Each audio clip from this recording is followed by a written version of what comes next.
말씀 보십니다. 에베소서 1장 15절부터 19절.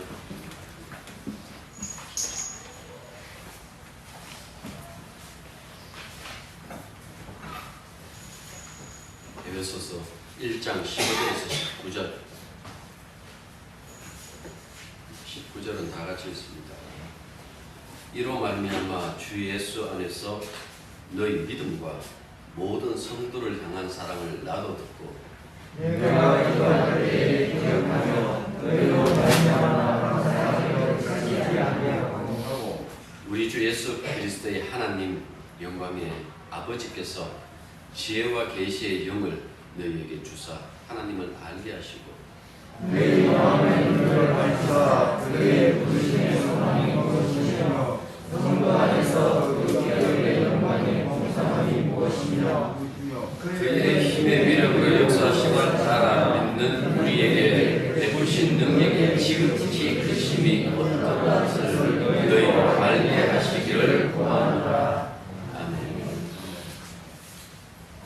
15절부터 1장 마지막 절인 23절까지는 하나님의 구원의 계획의 기독론적이고 교회론적인 그런 차원을 감사와 청원 기도와 함께 표현하고 있습니다. 바울 사진을 이렇게 읽어보시면 보통 공동체를 향한 인사를 하고 난 다음에 이어서 하나님께 감사의 기도를 올리는 것이 일반적입니다. 그런데 에베소서가 조금 달랐죠. 이 감사 기도 앞에 장엄한 문체로 긴 찬양을 두었습니다. 우리가 그 2달 동안 그 부분을 살펴봤는데요. 이 찬양은 창세전부터 만물을 그리스도 안에서 그를 통해 총괄하시려는 하나님의 예정과 계획이 때가 이르렀을 때에, 때가 가득 찼을 때에 그리스도 안에서 그의 피로 이루어졌으며 그 구속이 인간에게 국한된 것이 아니라 전 우주적이며 그 가운데 그리스도 안에서 하나님 은혜를 충만하게 받는 교회는 구속의 몫을 성령으로 날인받고 보증을 받아서 소망 중에 살아간다라는 그런 찬양, 그런 진술을 했습니다. 오늘 읽은 15절부터 19절까지는요, 앞서서 말한 것처럼 전형적인 감사 기도인데, 앞서의 이 찬양을 가지고 왜 하나님 앞에 감사드릴 수밖에 없는지, 그리고 주님이 불러 모으신 그 공동체를 향해서 과연 사도가 어떤 기도를 하는지 그 부분을 다루고 있습니다. 사도가 공동체에서 기도를 하는데 여러분들 기도를 가만히 보십시오. 무엇을 위해서 기도할까요? 이 기도가 온전히 깨달음 때문에 그렇게 얘기를 해요. 이 사람들이 더욱더 깨달았으면 좋겠습니다 하고 그렇게 기도한단 말이에요. 무엇을 깨달을까요? 3가지죠. 하나님을 아는 것, 그 다음에 그 부르심의 소망 안에 들어있는 성도들에게 베푸시는 하나님의 영광스러운 상식이 얼마나 풍성한지, 3번째로는 성도를 위해서 역사하시는 하나님의 권능이 얼마나 강력한지 그걸 알게 해달라 하고 그렇게 기도해요. 기도에 바울이 기도하는 것을 가만히 보시면 우리가 하는 그 일반적인 기도하고 조금 다르죠. 우리는 언제나 우리의 이 처지와 우리의 환경과 우리의 이 현실에서부터 못 벗어나는데, 그냥 바울의 기도를 이렇게 보시면 그냥 확 당겨버린 거예요. 어디로? 하늘로. 그냥 확 당겨가지고 하늘에다 두고 거기에 그 펼쳐져 있는 그 위대함이 얼마나 큰지 그 부분에 대해서 우리들에게 알게 해달라 하고 기도하더라라는 그 말씀. 그래, 기도할 때 여러분들 이렇게 보십시오. 15절 다시 보십시오. 17절 보십시오. 10절 보시면 우리 주 예수 그리스도의 하나님하고 이렇게 시작해요. 이 호칭, 우리 하나님의 호칭은 그냥 하나님이라고 바로 하지 않고 굳이 이렇게 우리 주 예수 그리스도의 하나님이라고 하시는 그 이유가 어디 있을까요? 자, 3절 보십시오. 3절의 말씀도 그렇게 되어 있어요. 찬송하려다 하나님 곧 우리 주 예수 그리스도의 아버지께서라고 이렇게 얘기를 해요. 그러니까 하나님인데 예수 그리스도의 하나님, 아버지인데 예수 그리스도의 아버지 하고 이렇게 얘기하는 그 이유는 기독교의 성격을 분명히 하려고 그렇게 하는 거예요.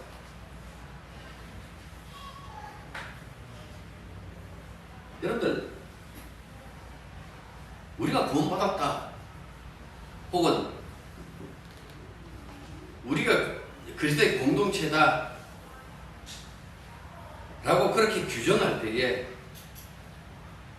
도대체 그 규정을 무엇 가지고 할 수 있는가 라고 누군가 물어본다라면 바울은 그렇게 얘기를 하는 거예요. 예수 그리스도 안에서 이루어진 하나님의 구원 행위다 이렇게 얘기를 해요. 그러니까 우리가 그리스도인이 된 것, 우리가 교회를 이루고 있는 것은 그리스도 안에서 이루어진 그 하나님의 구원 행위 때문에 그렇다라는 그 말씀이에요. 그래서 항상 그리스도 빼고 얘기 안 해요. 우리 주 예수 그리스도의 하나님이라고 함으로 말미암아 기독교의 성격에 대해서 분명히 말씀해 주고 있죠. 근데 여기서 보면 주 예수 이렇게 얘기를 해요. 여러분들 여기 주하고 예수 이 사이에 기독교의 중요한 진리가 여기 다 들어가 있는 거예요.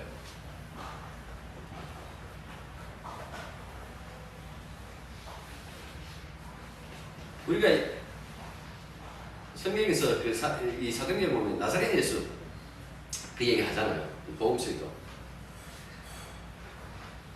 나사렛 예수가 그리스도다. 나사렛 예수가 하나님의 아들 곧 주님이시다. 이렇게 말할 수 있는 자는 그리스도밖에 없어요.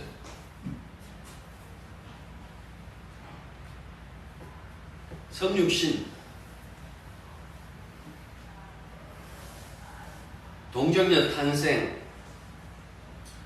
공생애와 순환, 그리고 십자가의 죽음과 부활, 승천과 하나님의 우편에 앉으심, 이 일련의 과정이 모두 압축된 말이 무엇인가니까 주 예수 그리스도입니다.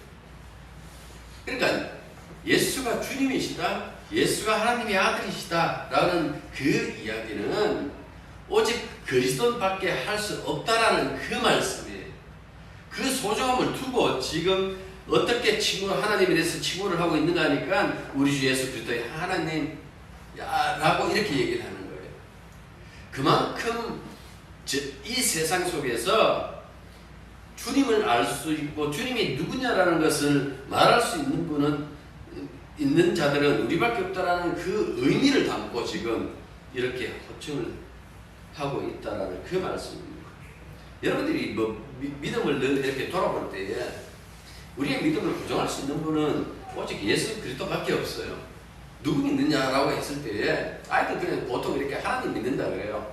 그러면 이제 어릴 때는 그렇다 치더라도 우리가 이제 나이가 들고 좀 철이 들면 그다음부터 이제 수정을 하기 시작하죠. 예수 믿는다 이렇게 얘기를 해요. 예수님이 하나님이 아니냐, 아들이 아니냐, 유의가 아니냐, 예 맞는 말이에요.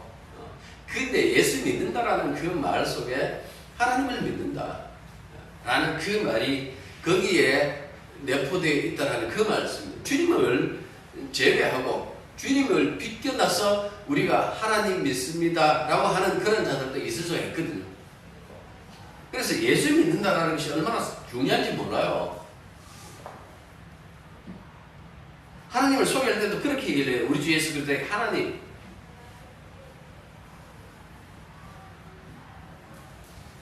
우리가 믿습니다를 연말하면서 열심히 기도한다고 그것이 믿음 되는 것 아니에요. 대상이 누구인가 이것이 굉장히 중요하죠. 그분이 어떤 분이신지 아는 것 굉장히 중요하죠. 이런 분은 이 부분을 가지고 믿음을 해요. 그 사람이 어떤 그 행동을 가지고 믿음이라 하는 것이 아니라 그가 알고 있는 것, 그가 의지하는 것을 가지고 여러분들 믿음 이렇게 얘기를 해요.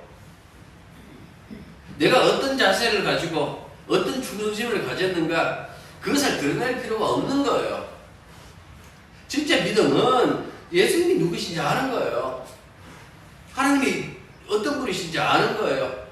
그분이 어떻게 그 언약을 이루셨으며 어떻게 충성하셨는지 그것을 아는 것을 가지고 믿음하는데, 문제는요, 이런 믿음이, 이런 알미, 이런 지식이, 이런 진리를 아는 것이 인간의 노력으로 될 수 없다는 그 말씀. 그 얘기를 바울이 계속해서 하고 있어요. 진리를 알고 깨닫는 것이 지혜와 계시의 영으로 이렇게 얘기를 했어요. 그러니까 성령의 주도하에서만 이런 바른 신앙이 이루어진다라는 그 사실을 하고 있는 거예요. 예수가 주와 그리스도라는 이 진리는요, 성령이 머무는 사람들의 고백이에요. 거짓을 할 수 있어요. 할 수 있는데 언젠가 들통나게 되어 있어요. 가끔씩 이렇게 세상을 돌아가는 걸 가만히 보면, 이거 죽을 자리 아닌데 죽는다라는 그 생각 드시지 않습니까? 때로는 이 사람이 이런 사람이었어? 라는 그 생각이 들도록 하지 않습니까? 예수님이 누구냐라는 그 사실은 자연인들을 몰라요. 흉내는 낼 수 있는데 진짜 예수님 누군지 몰라요. 바울이 고린도서 2장 8절에서 이런 말씀했거든요. 이 죄는 이 세대의 통치자들이 한 사람도 알지 못하였나니 만일 알았더라면 영광의 주를 십자가에 못 박지 아니하였으리라. 이렇게 얘기했어요. 이 세대의 통치자, 종교, 지도자가 될 수가 있고요. 정치적인 지도자가 될 수도 있고요. 아니면 악한 세력들, 영적인 어떤 그 존재들, 그 세력들을 지칭할 수도 있어요. 아무튼 그 무엇이 되었든 간에요, 바울이 이런 얘기를 해요. 그 중에 한 사람도 혹은 그 중에 하나도 알지 못했다. 십자가에 달리신 그분이 만물을 구속한다라는 이 하나님의 지혜, 이거는 그 누구도 몰랐다. 이거는 오직 삼위 하나님 밖에 알지 못했다. 에베소 1장에서 바울은 지금 그 이야기를 우리들에게 펼쳐놓고 있다는 그 말씀입니다. 하나님의 지혜, 다시 말해서 십자가에 못 박히신 예수 그리스도를 통하여 만물을 구속하시고 그에게 통치를 맡기시는 하나님의 이 구원의 계획은요, 이 세상의 지혜가 아니어서 어떤 인간도 알지 못해요. 생각지도 못한다라는 그 말씀입니다. 그러니까 이런 부분들을 우리가 먼저 염두에 두고 있다면, 그러면 도대체 우리가 어떻게 알았지? 앞서 장로님이 기도한 것처럼 도대체 고집세고 뭘 모르는 우리들이 어떻게 은혜를 받았지? 이거는 은밀하게 이해를 하세요. 그 은밀함이라는 것이 꼭 누구처럼 숨어서 한다라는 그 뜻이 아니다 그랬잖아요. 백준 대낮에 까놓고 있어도 사람들이 봐도 모른다 그랬잖아요. 하나님의 그 은밀하게 일하심이 어떻게 하는가 하니까 성령을 통해서 성령이 내꽂히는 그 사람은 알아요. 무엇을? 바로 하나님이 어떻게 이렇게 세상을 구속한다라는 그 사실을 알 수 있다라는 그 말씀입니다. 그래서 고린도서 2장 10절에 이렇게 얘기를 합니다. 오직 하나님의 성령으로 이것을 우리에게 보이셨으니 성령은 모든 것 곧 하나님의 기쁜 것까지도 통변하십니다.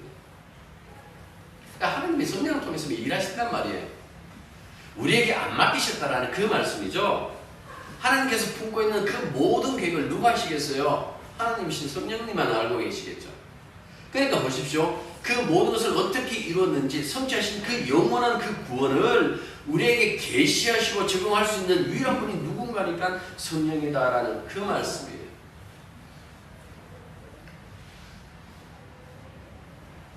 사람들이 전도 안 하면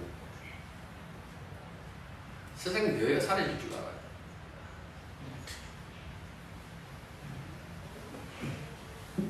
하나님께서 사람들을 움직이세요. 그런데 먼저 우리가 움직이면서도 이걸 알고 계셔야 돼요. 내가 없어도 주의 교회는 영원하다. 내가 없어도 주의 복음은 전파된다. 세례요한이 바리새파 사람들이 오니까 그 얘기를 했어요. 하나님께서 이 돌 들어도 아브라함의 자손을 만들 수 있다라고 얘기를 했어요. 그들이 가지고 있는 그 자부심, 우리 하나님의 백성이다, 노력을 많이 한다, 하나님의 말씀을 지키려고 우리는 지금까지 이렇게 노력하며 살아왔다라는 그 자부심을 깡그리 거기서 부숴버리는 거예요. 세례가 뭡니까? 그런 자부심을 가지고 살았던 그 인생에서부터 벗어나는 거 죽는 거잖아요. 그 얘기를 깨닫지 못하면 하나님이 성령이 하신다라는 이 말씀을 이해를 못해요. 내가 잘하는데, 내가 복음 증거하고 내가 이렇게 열심히 준비해서 설교하는데 뭘 성령이 해? 사람들이 가지고 있는 어떤 그 착각 중에 하나가 인간이 없으면 하지 못한다라는 그 생각이에요.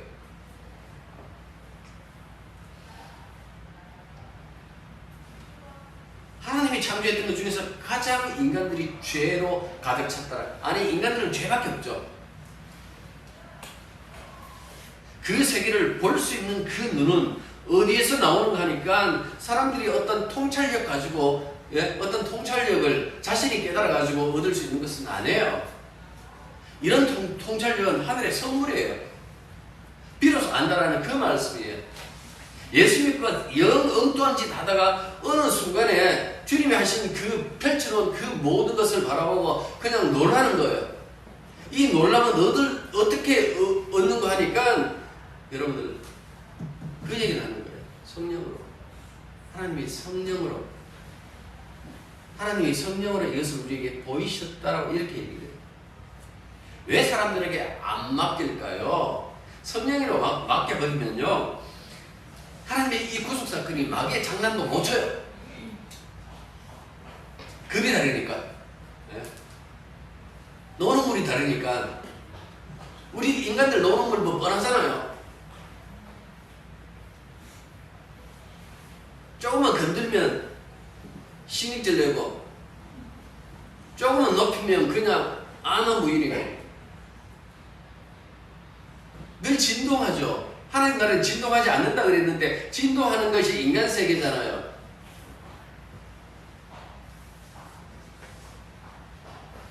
그 마귀의 장난에도 버틸 수 있는 그 교회를 만들어내는 것은요, 성령의 솜씨, 하나님의 솜씨예요. 십자가가 하나님의 은혜라는 그 사실을 아는 것, 그 성령이 아니고 인간들이 어떤 설명으로 설교로요? 아니요, 성령이 하시는 거예요.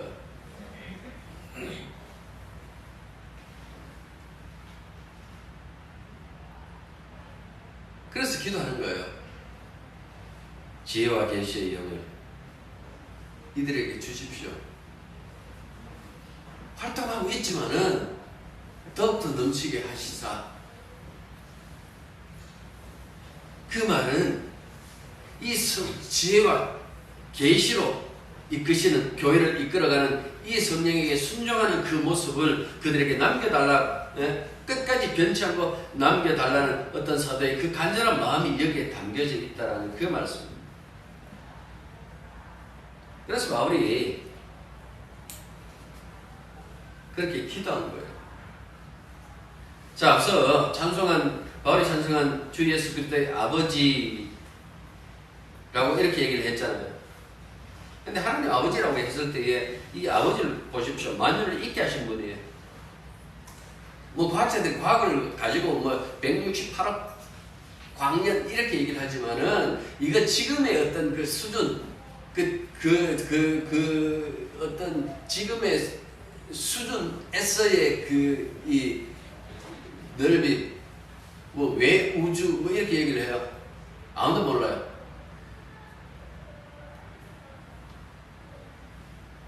이걸 신이 창조했다라는 인간들 안 믿어요. 신의 한계는 인간의 그 자기 생각의 범죄에서 안 벗어나거든요. 그들이 만들어지는.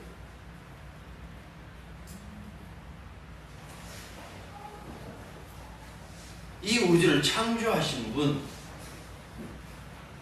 심판하실 분,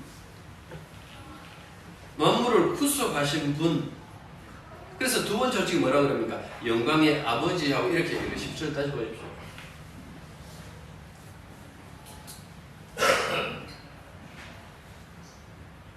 그가 하신 모든 일이 마땅히 영광을 받아야 된다는 그 말씀이죠.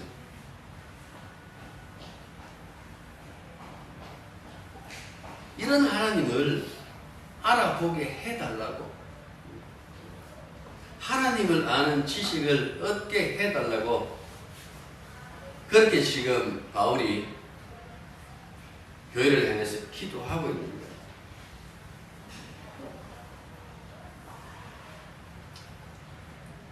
마틴 로이드 존스 목사님, 존 스토트 박사, 그들과 함께 영국 복음주의 진영의 대표적인 신학자, 성공의 목회자인 제임스 패커, 20세기 가장 영향이 있는 신학자 중에 한 사람이다라고 이렇게 평가받는 이분이 지난 17일 날 작년 93세로 소천했습니다. 이분이 돌아가시면서 마지막에 했던 그 말이 유절에 따르면 그렇게 얘기했어요. 모든 방법으로 그리스도를 영화롭게 하라. 요들을 남긴 그 말이 모든 방법으로 그리스도를 영화롭게 하라. 그 말씀을 남기고 소천했다, 돌아가셨다, 그렇게 말씀했어요. 스스로 개혁적 복음주의자라고 이렇게 칭하면서 너무나 독선적이고 막혀있는 어떤 그 신학을 해서는 안 된다라고 그렇게 늘 주장했던 분이기도 해요. 우리나라에서는 지금 뭐 보전이 되어버렸는데요. 하나님을 아는 지식, IVP에서 하나님을 아는 지식, 이 책으로 많이 알려졌죠. 그 이후에도 뭐 70년 동안 저술활동 사역을 하셨으니까 이분은 늘 보면 삼일째 하나님과 하나님을 알고 그에게 기도하며 소통하는 것을 굉장히 그렇게 강조를 했어요. 하나님을 아는 그 지식에서도 그러니까 여러분 열심히 공부하십시오, 성경 보십시오라는 것이 아니라 그 말씀을 해요. 하나님에 대한 우리들의 지식은 첫부터 끝까지 하나님의 은혜로 선물이다라고 그렇게 얘기해요. 선물로서 온 그 하나님의 은혜가 무엇인가 하니까 우리는 선물이라면 내가 좋아하는 것을 줘야 선물을 좋아해요. 내가 내가 원하지 않았던 걸 주면 시큰둥하죠. 그런데 이 은혜의 선물이 뭔가 하니까 하나님 당신을 아는 거예요. 당신을 우리들에게 알려주시는 것, 당신을 열어주시는 것, 그것보다 더 큰 선물은 없다라고 그렇게 얘기를 해요. 이 선물 받지 않으면 엉뚱한 소리 많이 한다고요. 하나님은 사랑이니까 결국 심판하지 않는다. 모든 사람들 다 구원받으니까 걱정 안 해도 된다. 설령 지옥이 있다고 하자. 그 지옥 가면 그 지옥에서 다시 회개하면 하나님께서 반드시 다시 구원할 거다. 뭐 엉뚱한 소리 한다고요. 뭐 이런 소리 아니면 종교는 궁극적으로 주하는 것이 같다. 똥업자입니까? 예?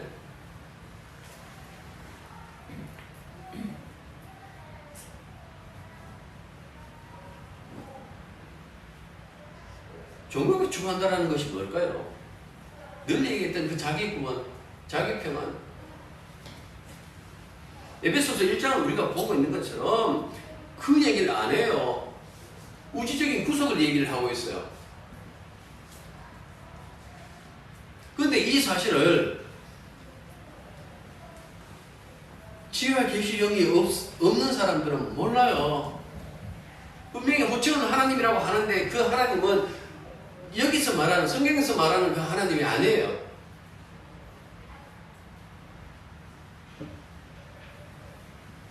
성령만이 참 하나님을 아는 지식을 우리들에게 더 할 수 있다라고 그렇게 얘기해요. 그래서 그걸 위해서 지금 바울이 사도가 교회를 향하여, 모든 교회, 굳이 에베소 이 한 교회만 얘기하는 것이 아니라 모든 교회를 향해서 그렇게 얘기를 하는 거예요. 죄와 계시형을 부어주십시오. 기도할 때 여러분들 뭘 두고 우리가 기도해야 될까요? 제가 이렇게 뭐 장로 안수 받고 하면 기도하는 걸 가지고 대충 이제 주기도문 이렇게 얘기를 해요. 거기 형식에 맞춰서 했으면 좋겠다라고 얘기해요. 그 영광, 하신 일들. 오늘 이 바울의 기도도 이렇게 이런 걸 가만히 보십시오.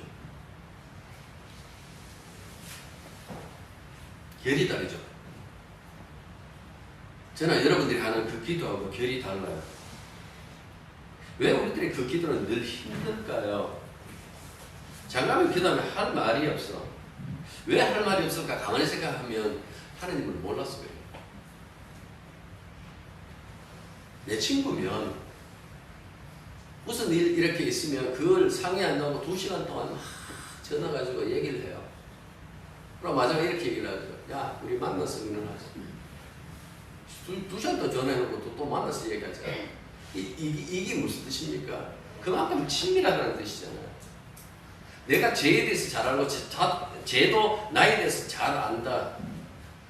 그 표현이 뭔가니까 이 긴 대화 속에 있는 거죠.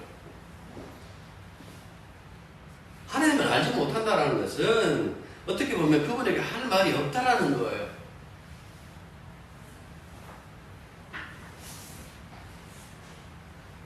우리의 어떤 관습 속에서도 그렇지 않나요?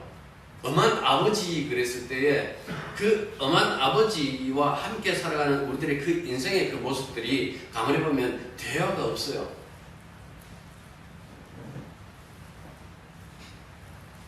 지금은 폐지되었지만 개혁 콘서트 때 그 유명한 대화가 필요해요. 밥 먹자.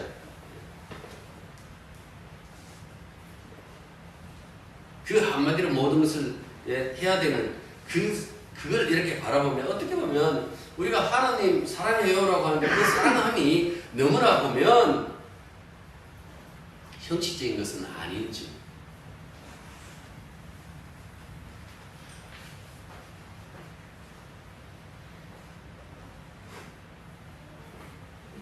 하나님을 알지 못하기 때문에 기도할 때 하나님에 대해서 그렇게 말할 수 없는 것은 아닐까요? 두 번째 보면 부르심의 소망 안에 들어있는 성도들이 누릴 상속의 풍성을 알게 해달라고 했어요. 우리가 얼마 전까지 연초까지 봤던 그 고린도 교회와 바울과의 그 어떤 그 대화 속에서 한참을 이렇게 몇 년을 봤잖아요. 난 너희들에게 요구하지 않겠다라고 그렇게 얘기를 해요. 있는 것으로 풍족하다라고 그렇게 얘기를 해요. 바울을 돕던 그 교회가 이 빌립보 교회인데 빌립보 교회한테도 그 얘기를 한다고요. 정말 고마운 그 마음 표시해요. 너희들밖에 없었다.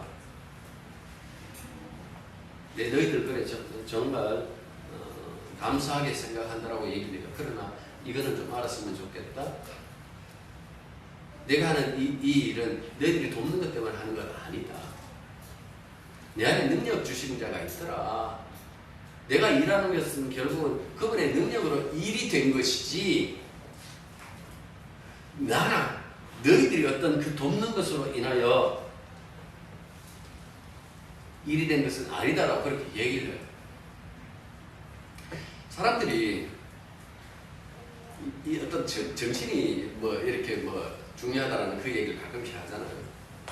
똑같은 형편이 있어도 어떤 사람은 나는 가난하다라고 생각하고 어떤 사람은 뭡니까? 나는 자유롭다라고 생각해요. 근데 단순히 정신적인 어떤 그 이해력 가지고 얘기하는 것이 아니라 성경에서는 어떻게 이야기를 하는 거니까 이 우주의 창조주 하나님 이렇게 얘기를 했어요. 우리가 그의 아들들이 되었다라고 얘기를 하죠.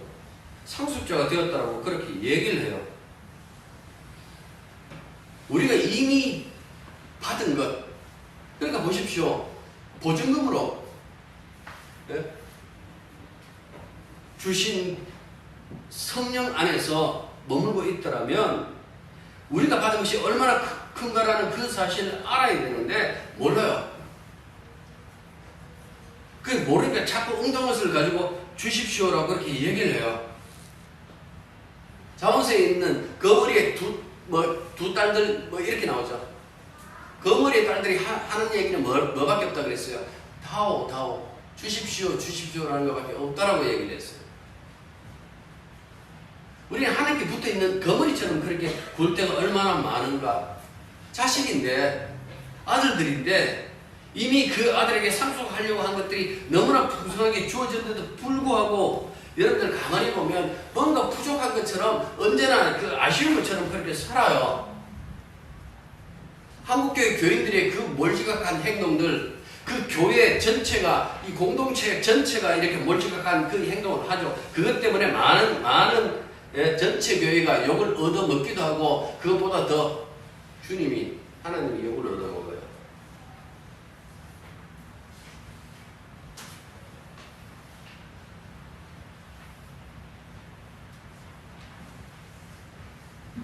집으로 가죠.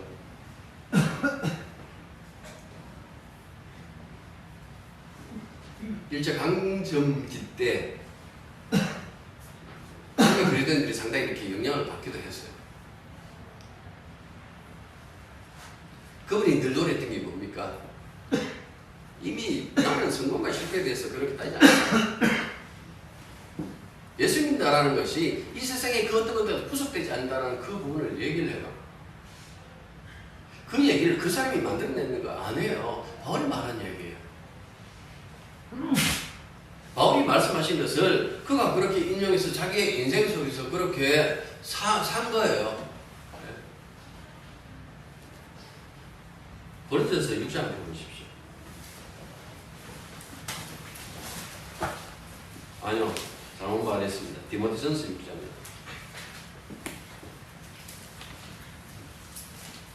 뒤로 가셔야 되죠. 디모데전서 6장.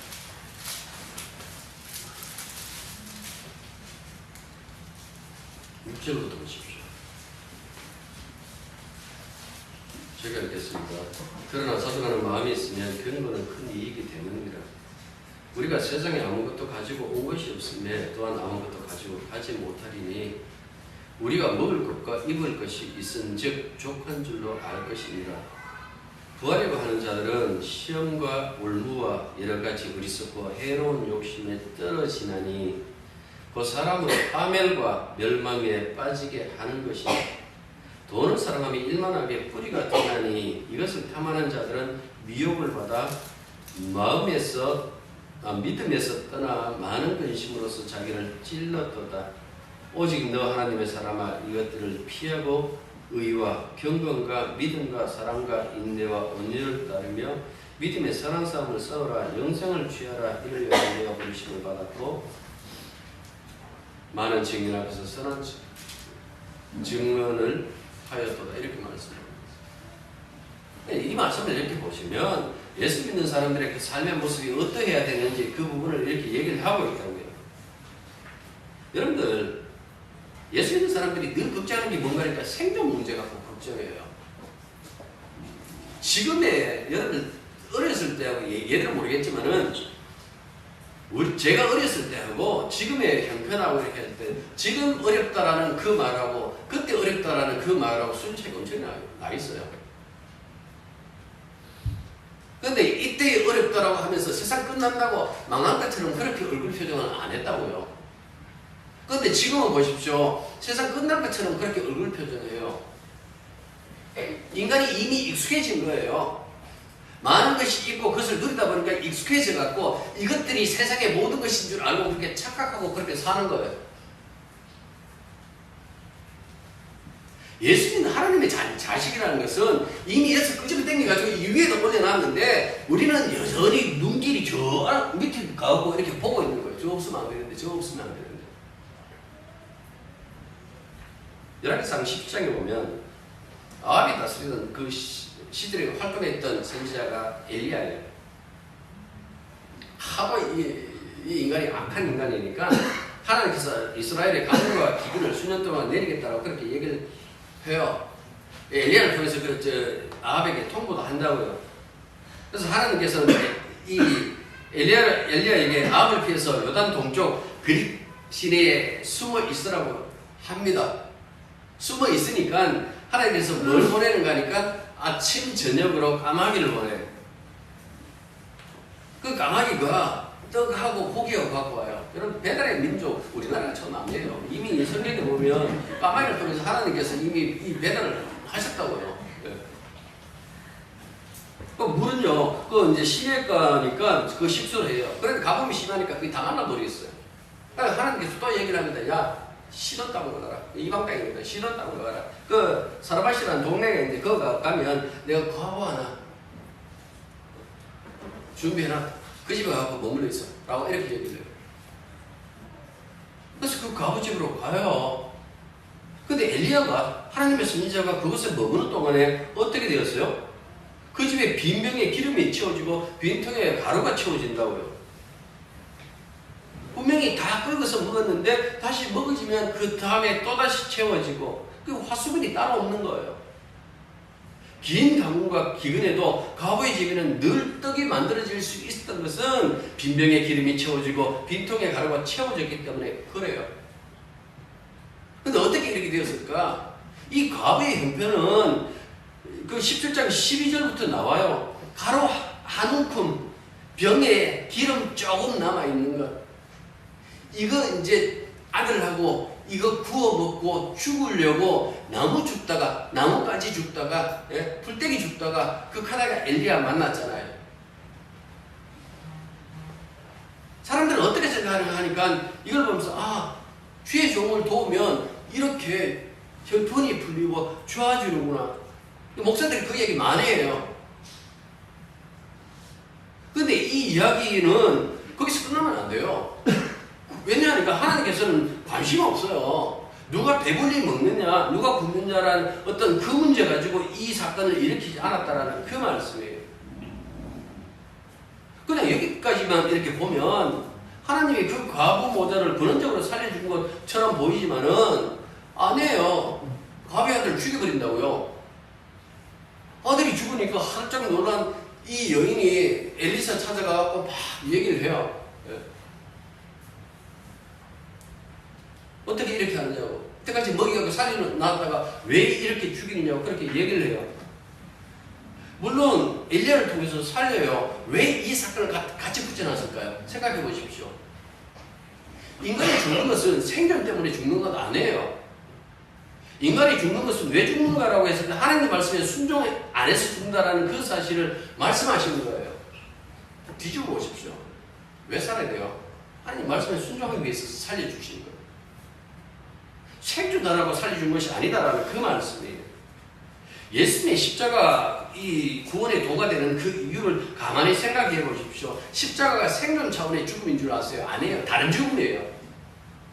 말씀을 성취시키는 말씀의 완성의 차원에서의 죽음이고 언약 성취 차원에서의 죽음이었기 때문에 이 사건 속에서 비로소 영생이 터져나온다고요. 그걸 보여줬잖아요. 네 말씀 순종하며 살래? 아니면 생존하기 위해서 살래? 생존의 그 끝이 죽음이라는 그 사실은 성경에서 끊임없이 경고하는데도 그 말씀에 순종하는 그 예수님의 향한 그 십자가를 향한 그 믿음은 가지지 않고 생존함에 매달리는 그것이 과연 옳은가라는 그 말씀이에요. 예수 믿는 사람이라면 좀 다른 결을 가지고 있어야 되지 않을까요? 고린도서 3장에서 그 얘기를 하잖아요. 위에 것 생각하라고. 땅에 있는 거 생각하지 말라고. 이미 우리가 늘 그 세계를 바라보면서 그렇게 하나님 앞에 살아가야 되는데 불안하죠. 혹시 천국 없으면 어떻게 하죠? 신이 있다는 이 모든 것들이 다 그냥 인간들이 살다가 만들어낸 어떤 그런 것이면 어떻게 하죠? 믿음이 없으니까 놓지 못하는 거예요.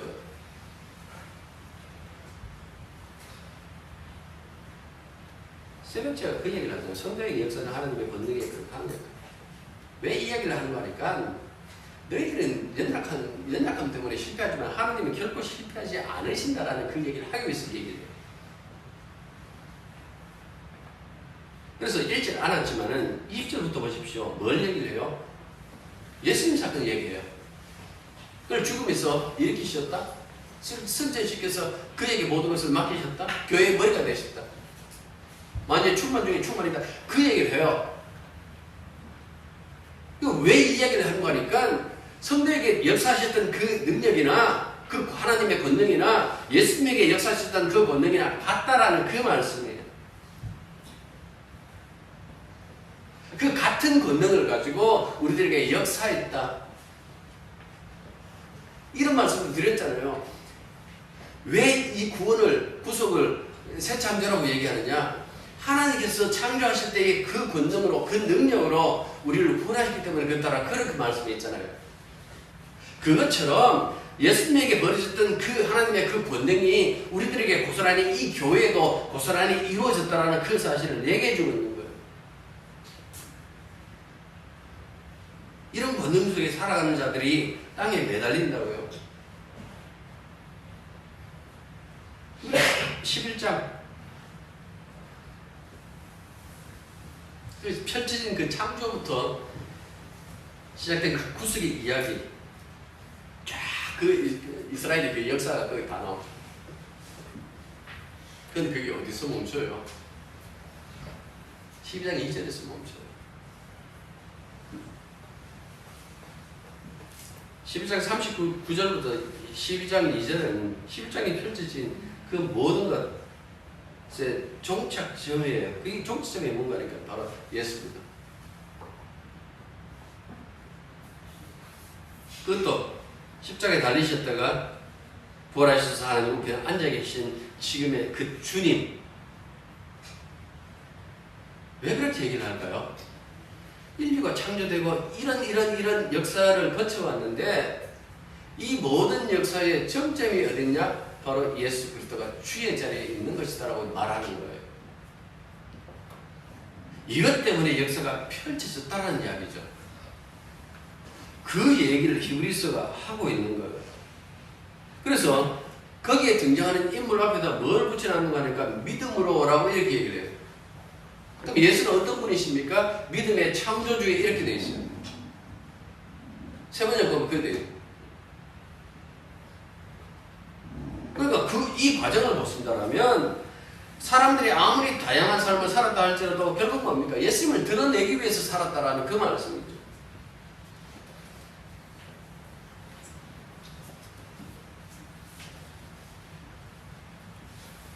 파란만장한 신앙인들의 그 일대기, 그 모든 역사가 한 번 그리스도에게 속한 것이다라고 그렇게 얘기를 해요.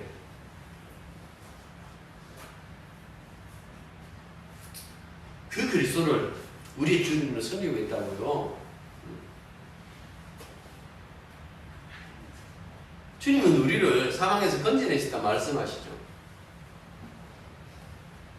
지금까지 약속하신 모든 것을 지키신 하나님이시기에 반드시 지킨다. 그분은 충분히 그럴 만한 능력을 가지고 계시다. 바울이 그렇게 기도한다고요. 예수 믿는 사람들의 어떤 이 모습들이 다를 수밖에 없다는 이야기죠. 세상처럼 차당합니까? 차별합니까? 모두가 같은 믿음 안에서, 같은 주님 안에서, 같은 한 하나님 안에서, 한 주님 안에서, 한 성령 안에서 그렇게 사랑으로 살라고 그렇게 말씀하시는 그 놀라운 공동체가 교회다라는 그 말씀입니다. 뉴스 바이블 보면 예수 믿는 사람이 세계 사람들 그리고 예수 믿는 사람에게 이렇게 띠끔을 이렇게 쳐놨어요. 다른 색깔을 해서 같은 세계에 같이 존재하고 살아가지만은 신분은 다르다. 하늘에 속해.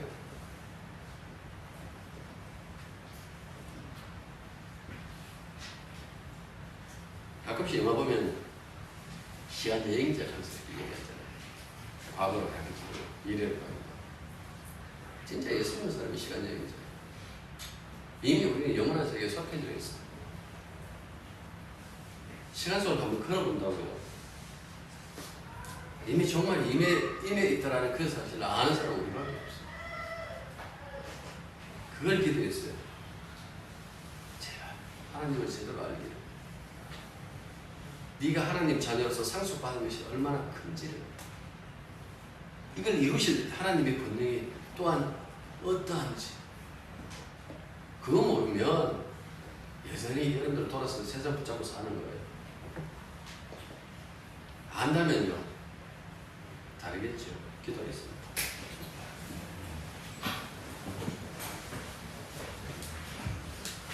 말씀 안에서 저희들이 살아갈 때마다 돌이키게 하시고 깨어나게 하시고 바뀌게 하시고 언제나 주님의 뜻대로 순종하는 그 모습대로 인도함 받는 저희들이 되게 도와주십시오. 하늘에 속해 있으며 땅에 붙들려 있는 우리의 이 연약함과 죄됨을 용서해 주시고 오직 주님이 이끄시는 대로 하늘에 소망 두고 믿음으로 살아갈 수 있는 저희들의 삶이 되게 해 주십시오. 우리가 이 시대의 바울이기에 하나님의 사람들이기에 언제나 주님이 역사하심과 은혜 베푸심이 얼마나 큰지를 우리의 삶의 모습으로 드러낼 수 있도록 주님 붙잡아 주옵소서. 예수님 이름으로 기도드립니다.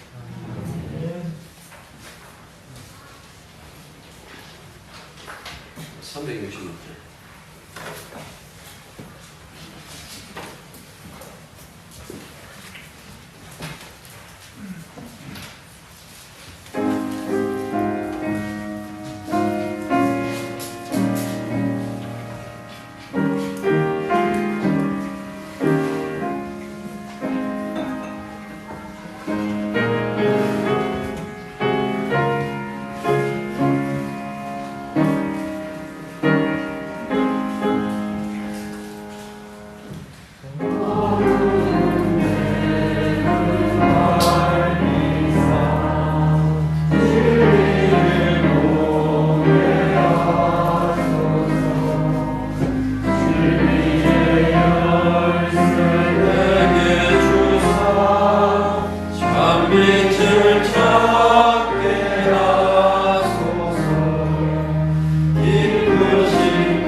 체온 지형으로 명부 적는데 전화번호 이제 적지 맙시다. 전화번호 뭐 바뀐 사람만 적고요. 혹은 누구 데리고 온다든가 처음 사람만 적고 나머지 사람들은 적지 마십시오. 어차피 남의 앞에 그 흔적도 있고 그 다음에 교회 또 명부 따라 우리가 공헌하고 있으니까 그 안 적으셔도 되겠습니다. 전화번호 바뀐 사람 외에는 적지 않으셔도 그냥 줄만 한 줄 이렇게 쭉 끊어놓으십시오. 놓으시면 그걸 하면 되겠습니다. 밖에 간식 있으니까 간식 하나 드시고 그렇게 하십시오. 일어나십시오. 630.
주님의 백성으로, 자녀로, 그리고 복음된 교회로 늘 말씀을 따라 주님을 따라 하늘에 소망을 두고 살기로 다짐하는 당신의 자녀들 위해 이제로부터 항상 함께 있기를 축원합니다.